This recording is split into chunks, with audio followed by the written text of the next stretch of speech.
Competition गुरु YouTube channel पर आप सभी का बहुत बहुत स्वागत है। पेपर चल रहे हैं आरआरबी ग्रुप डी के। रीजनिंग के 30 क्वेश्चन आपके एग्जाम में पूछे जा रहे हैं, लेकिन उन 30 प्रश्नों में सबसे ज्यादा प्रश्न जो पूछे जा रहे हैं वो कुछ इंडिविजुअली टॉपिक हैं और प्रत्येक शिफ्ट में जितने भी दिन पेपर हुआ है प्रत्येक शिफ्ट में उस उन टॉपिक से सबसे ज्यादा क्वेश्चन पूछे जा रहे हैं। वो टॉपिक कौन कौन से हैं, किस तरह के प्रश्न इस वीडियो में हम लोग सटीकता से समझने की कोशिश करेंगे।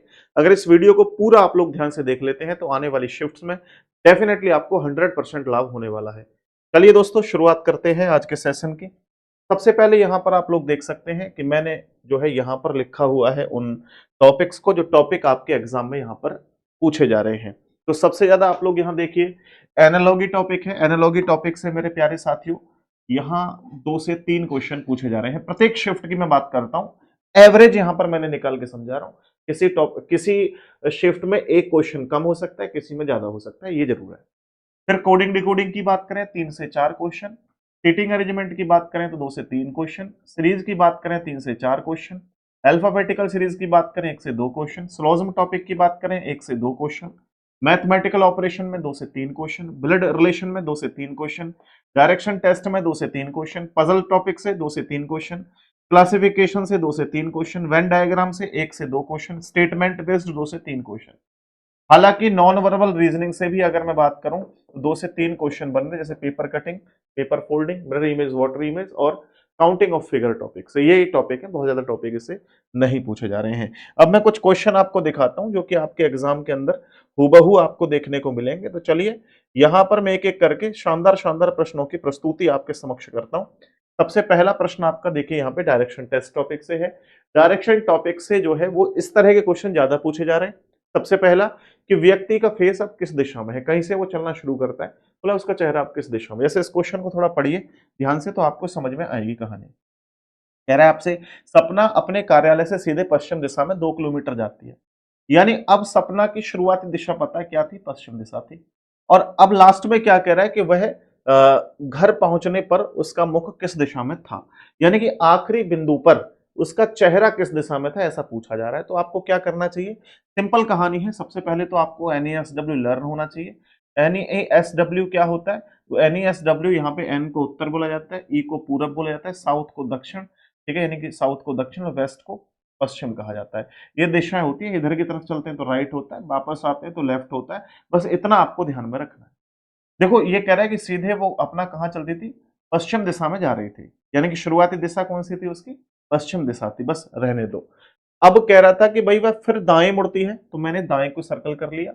उसके बाद कह रहा है वो 4 किलोमीटर चलती है फिर दाएं मुड़ती है। अच्छा, मुझे किलोमीटर से क्या लेना देना है, क्या मुझे किलोमीटर पूछा है, नहीं, मुझे पूछा है कि चेहरा किस दिशा में। तो बस लेफ्ट राइट लिखना है और फिर बाएं मुड़ करके 1 किलोमीटर यात्रा करती है। अब उसका चेहरा किस दिशा में, ऐसा पूछा है। तो अब क्या करना है आपको, एक बाएं से दाएं आप काट सकते हैं। मैं क्यों काट रहा हूं, क्योंकि दाएं से बाएं इसलिए कट जाता है, सपोज करो इधर फेस है, दाएं करेगा और फिर बाएं करेगा तो वही आ जाएगा जहां पहले था। तो मेरे पास एक बाएं से दायां काट दिया, एक दायां बचा हुआ है, तो मैं पश्चिम, यानी कि भाई पश्चिम ये है, इससे एक बार दाएं हो जाऊंगा और पश्चिम से दाएं होने पर कहां जाऊंगा, उत्तर में। तो आपने कहा सर इसका जो आंसर है वो नॉर्थ यानी उत्तर करेक्ट आंसर है। उम्मीद करता हूं क्वेश्चन समझ में आ गया होगा। चलिए फिर एक और क्वेश्चन देख लीजिए इस तरह का, जो कि यहां पर जो प्रश्न है इसमें डिस्टेंस पूछा है डायरेक्शन टेस्ट का ही, इसमें डिस्टेंस पूछा है। डिस्टेंस निकाल सकते हैं आप, उसे भी एनईएसडब्ल्यू के माध्यम से निकाल सकते हैं। कैसे, एनईएसडब्ल्यू के माध्यम से। ये क्वेश्चन बार बार पूछा जा रहा है इस तरह का। डिजिट्स चेंज हो सकती है, डेटा थोड़ा बदल जाएगा, बट क्वेश्चन का तरीका यही रहेगा।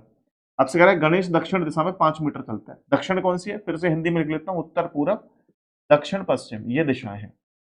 अब मेरे भाई ये कह रहा है कि 5 मीटर पूरब की ओर चलता है, तो पूरब दिशा कौन सी है भाई, ये वाली, 5 मीटर चलता है। फिर से वह 5 मीटर, 1 मिनट गड़बड़ कर दी हमने। यहाँ देखो, गणेश दक्षिण दिशा में 5 मीटर चलता है, दक्षिण में 5 मीटर चल रहा है, तो 5 मीटर दक्षिण में जाएंगे। फिर कह रहा है फिर पूरब की ओर मुड़ता है और 5 मीटर चलता है। पूरब कहाँ है, देखो ये रहा पूरब, 5 मीटर पूरब की ओर चलता है, ठीक है। फिर कह रहा है फिर अपने बाएं मुड़ता है, अब बाएं मुड़ेगा इधर आएगा तो 10 मीटर चलता है और इस यहाँ पे आके रुक जाता है। फिर कह रहा है वह फिर से अपने बाईं ओर मुड़ता है और 5 मीटर चलता है। अब यहां से बाएं मुड़ेगा तो फिर इधर पहुंच जाएगा, 5 मीटर चलता है, ठीक है। अब गणेश अपने प्रारंभिक बिंदु से कितना दूर है, कोई दिक्कत नहीं है। जब डिस्टेंस आपसे पूछा है तो आप इजीली कर सकते हैं। अपोजिट डायरेक्शंस को आपस में काट लिया करें, अपोजिट डायरेक्शन को आपस में काट सकते हैं। जैसे यहाँ पे देखें तो नॉर्थ और साउथ अपोजिट है, ईस्ट और वेस्ट अपोजिट है, तो ईस्ट वेस्ट को काटोगे तो 5 से 5 खत्म। इधर 10 से 5 काटोगे तो 5 बचेगा आपके पास वैल्यू। तो यहाँ पर भाई ये 10 थी, ये 5 3 को काटोगे 5 बचा, तो 5 ही मीटर आपका आंसर हो जाएगा, यानी ए ऑप्शन करेक्ट आंसर है। ठीक है मेरे भाई, बात समझ में आ गई। चलो फिर अगले क्वेश्चन की तरफ चलते हैं। नेक्स्ट क्वेश्चन देखो मैथमेटिकल ऑपरेशन का है, 1 से 2 क्वेश्चन यहां से भी पूछे जा रहे हैं। तो यहां देखो जैसे ये वाला क्वेश्चन, इसको ध्यान से देखा जाए, ये कह रहा है 36p6। 36 p का कोड क्या है, देखो p के लिए डिवाइड का इस्तेमाल करना है, डिवाइड 6। फिर q, q के लिए क्या इस्तेमाल करना है, प्लस का चिन्ह, प्लस का चिन्ह लगाया, फिर 7 लिखा हुआ है, उसके बाद r, r रिप्रेजेंट किसको कर रहा है, मल्टीप्लाई को, फिर मल्टीप्लाई लगाएंगे 8 लगाएंगे, फिर s, s किसको यहाँ पे दर्शा रहा है, माइनस को, माइनस के 11। ये हमें इक्वेशन सॉल्व करनी है, कोई दिक्कत नहीं है, बहुत आसान सी इक्वेशन है। बोर्ड मास का नियम लगा करके 6 6 36, 6 बचेगा, 7 8 56, तो यहाँ पर 56 होगा और माइनस के 11। पहले आप प्लस कर सकते हो या माइनस कर लो, पहले या तो इन दोनों को जोड़ लो या इसमें से इसे घटा दो। 56 में से 11 घटाओगे तो 6 में से 1 घटाओगे 5, और 5 में से 1 घटाओगे 4, ये 45 हो गया। इधर बचा 6, 6 और 45 कितने हो जाएंगे, 51, यानी कि 51 इसका राइट आंसर है, ऑप्शन नंबर आपका बी हो जाएगा। ठीक है भाई, समझ में आ रहा होगा उम्मीद करता हूं। देखिए यहां पर वेन डायग्राम से भी क्वेश्चन बन रहा है, 1 से 2 क्वेश्चन है, घुमा फिरा करके कई बार क्वेश्चन लॉजिकल वेन डायग्राम का बन रहा है, और कई बार जो प्रश्न है वो आप लोगों का मेरे भाई डाटा रिप्रेजेंटेशन का बन रहा है। दोनों क्वेश्चन रखें, डाटा रिप्रेजेंटेशन का भी, लॉजिकल वेन डायग्राम का, ये दोनों देखो आप ध्यान से दोनों को। ये कह रहा है कि उन वेन आरेख का चयन कीजिए जो महिलाओं, बच्चों और शिक्षकों को दर्शाता है। महिला, बच्चे और शिक्षक, तो महिला, बच्चे, शिक्षक को दर्शाने के लिए देखो भाई सिंपल बात है, महिला और बच्चों में रिलेशन हो सकता है, हाँ कुछ बच्चे महिला हो सकते हैं, तो यहां पर मैंने कहा ये बच्चे हैं, ये महिला है। ठीक है, तो बच्चे और महिला में कुछ का रिलेशन हो सकता है। क्या बच्चों और शिक्षकों में कुछ रिलेशन हो सकता है, कभी नहीं। क्या महिला और शिक्षकों में हो सकता है, कुछ का रिलेशन हो सकता है। तो आप कहोगे सर महिला ये रहे, शिक्षक ये रहे, क्या शिक्षक और बच्चे में रिलेशन है ना, शिक्षक कभी बच्चे नहीं हो सकते, बच्चे कभी शिक्षक नहीं हो सकते, तो बी ऑप्शन आपने सही कर दिया। नेक्स्ट अगर देखा जाए मेरे भाई, तो यहां पर देखिए आप लोग, ये डायग्राम है आप लोगों का, और इसको हम लोग बोलते हैं वेन डायग्राम।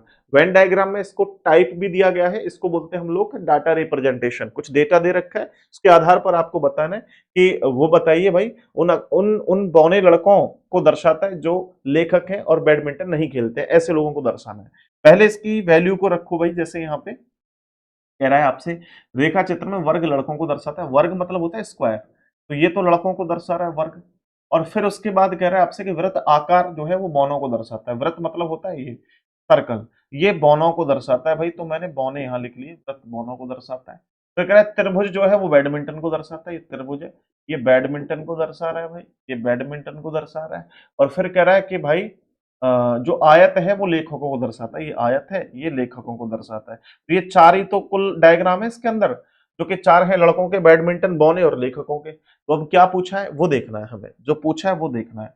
तो कह रहा है भाई वो बताओ कौन सा अक्षर उन बौने लड़कों को, तो बौने और लड़कों को दर्शाओ पहले। तो देखो बौनों को कौन दर्शा रहा है, ये रहा, इसके अंदर वाले आपको इंक्लूड करने हैं। फिर क्या है, लड़कों को दर्शाता हूं, तो लड़का इनके अंदर वालों को, यहां पर लड़के ये हैं।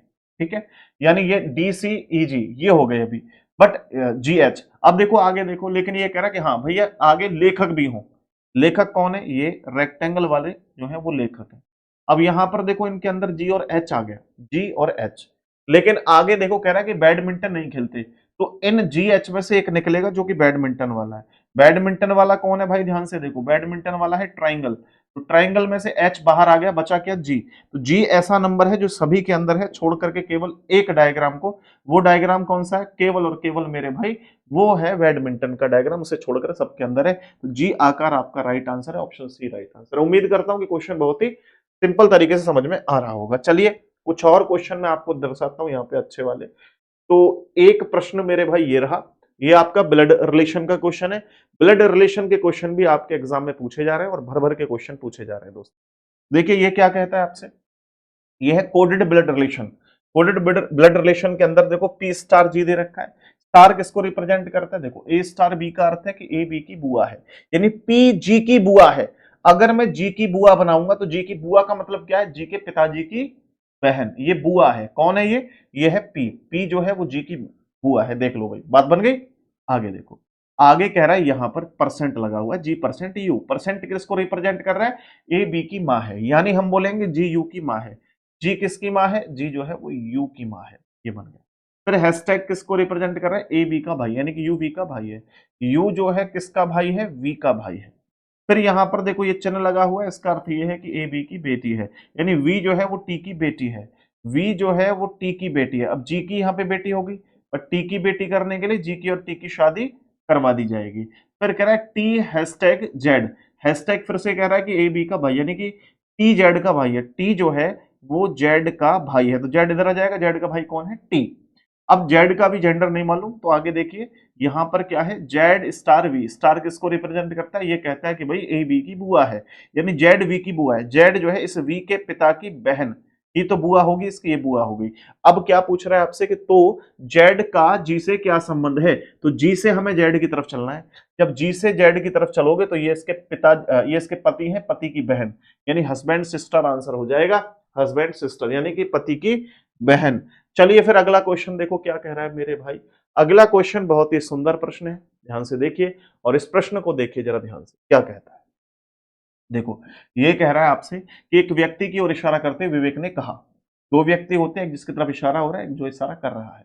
विवेक कह रहा है तो विवेक यहाँ पर मेरा मेरी होगा, उससे पहले वाले को अलग छोड़ दो। मेरे कौन है यहाँ पे, मेरे है विवेक। विवेक क्या कहता है, मेरे, मेरे मतलब विवेक, ये है विवेक, ठीक है, वी आई वी कर देता हूं विवेक। विवेक कह रहा है मेरी पुत्री, तो इसकी पुत्री यहां आ जाएगी। पुत्री के पिता, पुत्री के पिता तो खुद विवेक ही है। के बाद कह रहा है उसके भी पिता, उसके पिता और ऊपर आ जाएंगे। ये पता है कौन है, लास्ट में निकल के कौन आता है, लास्ट में मेरे से पहले जो होता है वो निकल के आता है। ये यानी कि ये उनका इकलौता भाई है। कौन है ये, उनका इकलौता भाई जिनकी तरफ इशारा कर रहे हैं। इशारा किसकी तरफ हो रहा है, व्यक्ति की तरफ, यानी इस व्यक्ति का ये इकलौता भाई है, इस व्यक्ति का ये इकलौता भाई है।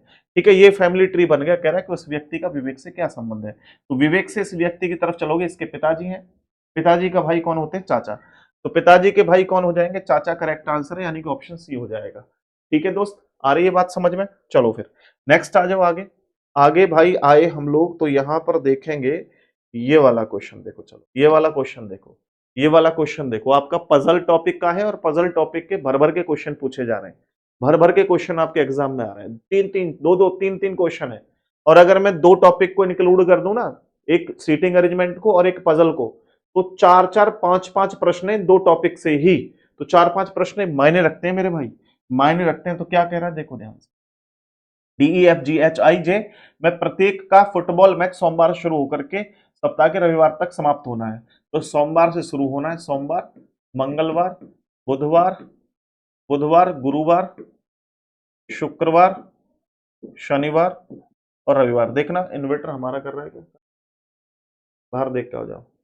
फिर उसके बाद देखिए यहां पर हमें डायरेक्ट इंफॉर्मेशन पहले देखनी है। कह रहा है डी का मैच बुधवार को है, तो ये डायरेक्ट इंफॉर्मेशन है, डायरेक्ट को पहले लिखेंगे, तो डी का मैच बुधवार को है, डी का मैच बुधवार को है। ठीक है भाई, डी का मैच बुधवार को है। ठीक है, के बाद आगे देखिए आप लोग क्या कह रहा है आपसे कि जी का मैच एच के, जी के, एक लाइट कम कर दो उधर से ऊपर वाली, हाँ ठीक है भाई। चलो इस वाले क्वेश्चन को देखो, इस क्वेश्चन को देखो ध्यान पूर्वक, क्या कहता है।